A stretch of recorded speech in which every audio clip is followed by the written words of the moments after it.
આજ આપણે ટ્રીપમાં ફરવા જવાનું હતું એટલે બધા ઠેલા પેક કરી નાખ્યા. આપણા માસીએ બધો નાસ્તો ભરી નાખ્યો. અમારે રીલ બનાવવાની હતી એટલે રેલવે સ્ટેશન આવતા રીલ બનાવી નાખી. આજ તો તમને કહી જ દઉં આપણે કઈ જગ્યાએ ફરવા જ આવી છીએ.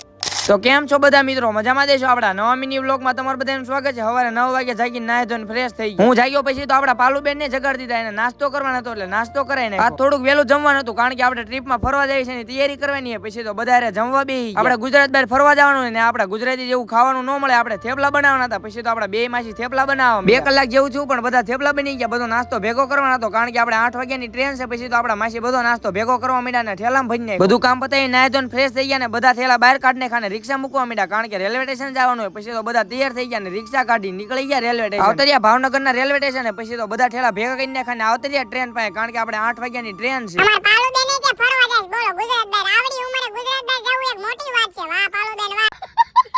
મારા મામા ને મારા માસી કે રીલ બનાવી છે. પછી તો બધા ભેગા થઈ ગયા ને રીલ બનાવી નાખી. આ રીલ કમિંગ શું રીલ બનાવી નાખી. પછી તો બધા ટ્રેનમાં બેહવા આવતા રહ્યા. આજ તો તમને કહી જ દઉં આપણે હરિદ્વાર ફરવા જઈએ છીએ. કોનું હરિદ્વાર જવાનું સપનું છે જરાક કોમેન્ટ તો કરો. 9:30 જેવું આવી ગયું ને બધા કે ભૂખ લાગી. પછી તો થેપલા ને બટેકાની સૂકી ભાજી કાઢીને બધા એકારે જમવા બી જમીન ઉભા થયા. આપણું ગામ બોટાદ એવું. બોટાદ થી કોણ હરિદ્વાર આવે છે જરાક કોમેન્ટ તો કરો. હાલો ત્યારે આપણે ઘરે વઈ જઈએ. ટ્રેન માંથી ઉતરી ગયા. ના ના હો મારે હરિદ્વાર ફરવાનું છે.